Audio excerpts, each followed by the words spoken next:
अस्सलामु अलैकुम वरहमतुल्लाहि वबरकातुहू। जैसा कि आप सभी को पता है कि आज की रात 15 शाबान है, शब बारात के नाम से जानी जाती है।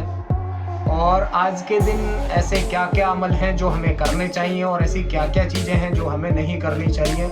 क्योंकि रजब का महीना और शाबान का महीना और माह रमज़ान का महीना, इनके बारे में आता है कि रजब का महीना अल्लाह का महीना है और आपका शाबान का महीना अल्लाह के रसूल सल्लल्लाहु अलैहि वसल्लम का महीना है। और इसी तरीके से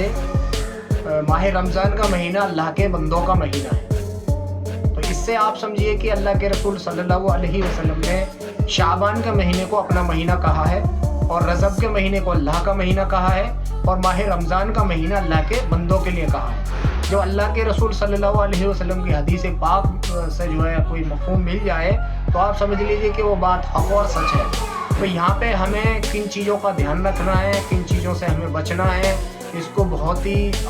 ध्यानपूर्वक सुनिए और उसको समझने की कोशिश कीजिए। आता है कि अल्लाह के रसूल सल्लल्लाहु अलैहि वसल्लम रजब के महीने से स्टार्ट करते और दुआ करते कि अल्लाह ताला मुझे जो है माह रमज़ान के महीने तक जो है सेहत कुव्वत अता फरमाइए ताकि मैं माह रमज़ान के महीने को पालूँ, क्योंकि माह रमज़ान का महीना बरकतों वाला महीना है और जो है नेकी ज़ख़ीरा इकट्ठा करने वाला महीना है और बरकत महीना है। इसी तरीके से आप सल्लल्लाहु अलैहि वसल्लम के बारे में आता है कि अम्मा आयशा रज़ियल्लाहु तआला अन्हा फरमाती हैं कि अल्लाह के रसूल सल्लल्लाहु अलैहि वसल्लम को इतना मैंने ज़िक्र तिलावत या रमज़ान रोज़े रखते हुए किसी और महीने में नहीं देखा जितना कि आप शाबान के महीने में कसरत से रोज़ा रखा करते थे, यानी ज़्यादा रोज़ा रखा करते थे। तो एक हदीस पाक का मफ़हूम मिलता है कि अल्लाह के रसूल सल्लल्लाहु अलैहि वसल्लम ऐसा क्यों किया करते थे। तो आता है कि अल्लाह के फरिश्ते जो है इस महीने के अंदर ऐलान करते हैं और देखते हैं और इस महीने के अंदर एक बजट पास होता है, यानी पूरी साल के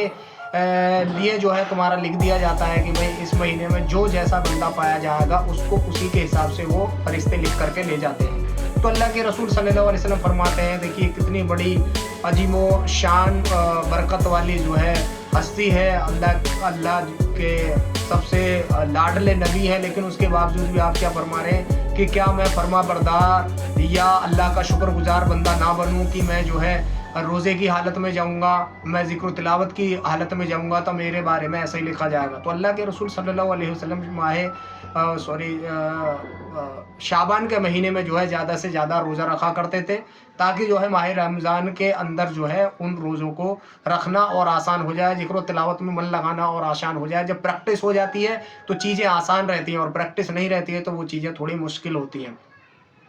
इसी के साथ जो है जैसा कि आज आपको पता है कि आज की रात जो है 15 शाबान यानी शब बारात के नाम से जानी जाती है। तो इसके अंदर हमें सच्चे पक्के दिल से तौबा करनी चाहिए। इसके बारे में आता है कि भाई 6 शख्स ऐसे हैं जिनके बारे में जो है जिनकी तौबा कबूल नहीं होती अगर उन्होंने इस रात से पहले अगर तौबा नहीं करी, सच्चे पक्के दिल से तौबा नहीं करी। और तौबा ऐसी होती है कि उसकी नदामत हमारे दिलों में होनी चाहिए, यहाँ तक कि आंसू भी निकलने चाहिए, अल्लाह के सामने गड़गड़ाना चाहिए। और तौबा ऐसी सच्ची पक्की होनी चाहिए कि आंदा जो वो हुआ, आज से अल्लाह ताला मैं सारे गुनाहों की जो है तौबा करता हूँ और आंदा ऐसे गुनाह मैं बिल्कुल नहीं करूँगा। तो सबसे पहले तो जो है सच्ची तौबा जो है इसमें करनी चाहिए। और वो 6 शख्स कौन से उनके बारे में भी जान लीजिए। एक तो वो है जो अल्लाह के साथ किसी को शरीक ठहराता है और एक अल्लाह की सिफात में, एक जात में एक सिफात में। सिफात ये होती है कि अल्लाह की सिफात ये है कि अल्लाह हर जगह मौजूद है, हर किसी के दिल के हालों को जानने वाला है। तो कुछ लोगों का गुमान ये होता है कि मेरे फला पीर हैं और वो मेरे बारे में जानते हैं कि मैं यहाँ पे हूँ या मैं आ रहा हूँ। तो ये जो है अल्लाह की सिफात के अंदर जो है किसी को शामिल कर लिया, ये भी जो है शिर्क के अंदर आता है और अल्लाह इसकी भी माफ़ी नहीं करेगा। इसके साथ दूसरा आ जाता है कि जो शराब का आदी हो, अगर इस रात के आने से पहले उसने तौबा नहीं की सच्चे पक्के दिल से तो इस शख्स की भी माफ़ी नहीं होती। तीसरा वो है जो माँ बाप का नाफरमा बरदार होता है, यानी नाफरमानियाँ करता है, माँ बाप जो है उससे नाराज़ है, तो उसकी भी जो है इस रात मग़फ़िरत नहीं होती। तो इसलिए हमें जो है इस रात के आने से पहले सच्ची पक्की तौबा करनी चाहिए। चौथा वो शख्स है कि जो कता रहमी करता हो, यानी एक दूसरे के रिश्तों को तोड़ता हो। जरा सी बात हुई कि भाई अगर वो शादी में जा रहा है इस बात के लिए मैं नहीं जाऊंगा, भाई चाहे कुछ भी कर लो मैं नहीं बैठने वाला उसकी शादी में। तो ये जरा सी बातों को लेकर के जो है रिश्ते नातों को तोड़ लेना, ये जो है कता रहमी में आती है। तो जो है इस शख्स की भी जो है बख्शीश नहीं होगी इस रात। तो इससे पहले जो है उसको तौबा कर लेनी चाहिए اور آپ کے آگے آ جاتا ہے کہ بھائی جو شخص جو ہے چگلی کرتا ہو، یعنی پیٹھ پیچھے ایسی چگلیاں کرتا ہو جس سے کہ اس شخص کا جو ہے دل دکھے، اس لیے ہمیں جو ہے ایسی بھی ایکٹیویٹیز یا ایسی بھی چیزیں ہمیں جو ہے اگر ہم نے کی ہیں اپنی زندگی میں تو ان کو جو ہے اس رات سے پہلے سچی پکی توبہ کر کے جو ہے ان سے ہمیں معافی تلافی کر لینی چاہیے۔ بندے کا ایک ہے حقوق اللہ اور ایک ہے حقوق العباد۔ حقوق اللہ یہ ہے کہ جو اللہ کے حقوق ہیں اللہ تعالیٰ ان میں معافی تلافی جو اپنے آپ سے جو ہے وہ چاہے کسی کو بخشے چاہے کسی کو معاف کرے، یہ اللہ کے اختیار میں ہے۔ لیکن اگر آپ نے کسی بندے کا دل دکھایا ہے تو آپ جب تک اس سے معافی تلافی نہیں کر لیں گے تب تک وہ آپ کا گناہ نہیں مٹ سکتا، تا آخرت بھی وہ آپ کا باقی رہے گا، اور اس کا جو ہے اللہ تعالیٰ یا تو یہ کہے گا کہ اس بندے کی جو ہے سارے گناہ ہمارے اوپر ڈال دیے جائیں گے یا ہماری ساری نیکیاں اس کو دے دی جائیں گی۔ تو اس لیے ہمیں جو ہے ایسی اگر کوئی غلطی ہم سے ہوئی ہے تو ان کی توبہ استغفار کریں اور ان سے معافی تلافی کریں اس رات کے پہلے،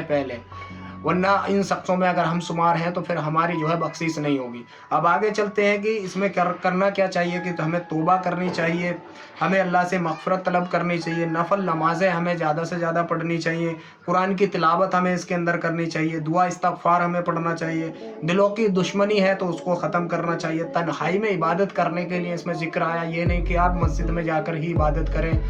اور جو ہے سادگی اور خاموشی کے ساتھ جو ہے رات گزارنا چاہیے۔ اگلے دن 15 شعبان کا روزہ آپ رکھ سکتے ہیں، اس کے بارے میں آپ جو ہے اپنے مسجد کے اماموں سے معلوم کر سکتے ہیں۔ کیا نہیں کرنا چاہیے، آتش بازی نہیں کرنی چاہیے، اور مسجد کے اندر شور شرابہ نہیں کرنا چاہیے۔ مسجد کے اندر جو ہے مسجد کیا اللہ کا گھر ہے، اور اللہ کا گھر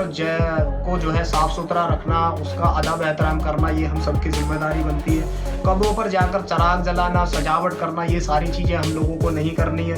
خاص طے نمازیں جیسے مان لیے صلاۃ الحاجت یا تسبیح کی نماز ہم پڑھتے ہیں کہ میں نہیں آج ہی پڑھنی ہے، یہ ایک خاص نماز کا وہ دے دیتے ہیں، تو یہ اس طریقے کی جو چیزیں ہیں یہ اس میں نہیں ہے، آپ بنا لیتے ہیں تو یہ بن جاتی ہیں، تو یہ چیزیں جو ہے بدعت میں آ جاتی ہیں۔ خاص طرح کا کھانا جیسا کہ بہت سے لوگ جو ہے اس دن جو ہے خاص طور سے حلوہ بنا کر کے کھاتے ہیں، تو یہ جو ہے چیزیں اس کے اندر جائز نہیں ہے۔ اگر آپ کو کھانا ہے 1-2 دن آگے پیچھے کھا لیجیے، خاص دن یہی مقرر کیوں کرنا ہے، کیونکہ اگر ایسا آپ کریں گے تو یہ بدعت میں شامل ہو جاتی ہے۔ رات کو جگنا فرض سمجھنا کہ بھائی آج کی رات جگنا ہی جگنا ہے، یہ فرض سمجھ لینا، تو یہ بھی جائز نہیں ہے۔ اگر آپ کو یہ لگ رہا ہے کہ بھائی مجھے عبادت کر کے میں تھک گیا ہوں، میں سونا چاہتا ہوں، تو آپ آرام کر لیجئے، اور اس کے بعد جو ہے آپ کو فجر میں ضرور شامل ہونا ہے، کیونکہ یہ نفل نمازیں ہیں، نفلی عبادت ہے۔ لیکن اگر آپ جو ہے فجر کی نماز چھوڑ دیتے ہیں تو پھر آپ جو ہے بہت بڑے گناہ گار ہو جائیں گے،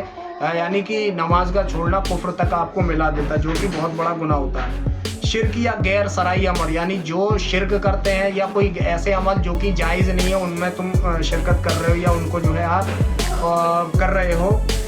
باتیں کرنا، غلط میسیج پھیلانا، دوسروں کو گنہگار ٹھہرانا کہ بھائی یہ بندہ جو ہے گنہگار ہے، یہ ایسی چیز کر رہا ہے، تو یہ ساری چیزیں ہمیں نہیں کرنی ہے۔ اور خاص طور سے نوجوانوں کے لیے ایک لاسٹ میسیج کہ بھائی آج کے ٹائم میں سرکار بھی بہت الرٹ ہو چکی ہے، کیونکہ دیکھا گیا کہ اس رات جو ہے نوجوان طبقہ گاڑیوں پہ نکلتا ہے، اسٹینٹ وغیرہ کرتا ہے، آتش بازیاں کرتا ہے، اور لوگ پریشان ہوتے ہیں۔ حدیث پاک کا مفہوم ملتا ہے کہ ایمان والا وہ ہے جس کی زبان سے اور ہاتھ سے دوسرے لوگ محفوظ رہیں۔ لیکن اگر آج ہم ایسی ایکٹیویٹیز کریں گے تو ہم پہ تو کارروائی ہوگی،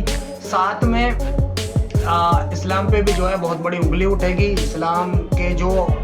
اندر آنے کے لوگوں کے راستے ہیں وہ جو ہے بند ہو جائیں گے۔ تو ہمیں جو ہے ان ساری چیزوں کا دھیان رکھنا ہے، مسجد کے اندر شور شرابہ نہیں کرنا ہے، مسجد جو ہے اللہ کا گھر ہے، زیادہ سے زیادہ ہم عبادت میں کریں، اور اگر عبادت نہیں ہو رہی ہے اور زیادہ ایسی فضول والی چیزیں ہو رہی ہیں تو اس سے بڑھیا ہے کہ آپ آ کر کے گھر آرام سے سو جائیے، اس نیت سے کہ بھائی مجھے فجر میں جگنا ہے۔ تو اگر آپ یہ نیت کر کے سوئیں گے اور مجھے آنکھ کھل گئی تو میں رات میں تہجد پڑھوں گا، عبادت کروں گا، اگر یہ نیت کر کے سوئیں گے اور آپ کی آنکھ فجر میں کھلی تو آپ کو پوری رات عبادت کرنے کا ثواب ملے گا۔ یعنی کہ جو شخص عشاء کی نماز جماعت کے ساتھ پڑھتا ہے اس کو آدھی رات عبادت کرنے کا ثواب ملتا ہے، اور فجر کی نماز جماعت کے ساتھ پڑھ لیتا ہے تو اس کو جو ہے پوری رات گویا اس نے عبادت کری، اس طریقے سے وہ شمار کیا جاتا ہے، اس کا اجر و ثواب اس طریقے سے لکھا جاتا ہے۔ تو جو ساری چیزیں بتائی ہیں ان پر دھیان توجہ دیجیے، جو غلطی ہوئی ہے اسے معاف کرنا، اور نیک عمل کرنے کی اللہ تعالی ہم سب کو توفیق نصیب عطا فرمائے، غلطی کوتاہیوں اس سے ہماری حفاظت فرمائے، آمین ثم آمین، والحمد للہ رب العالمین۔ 9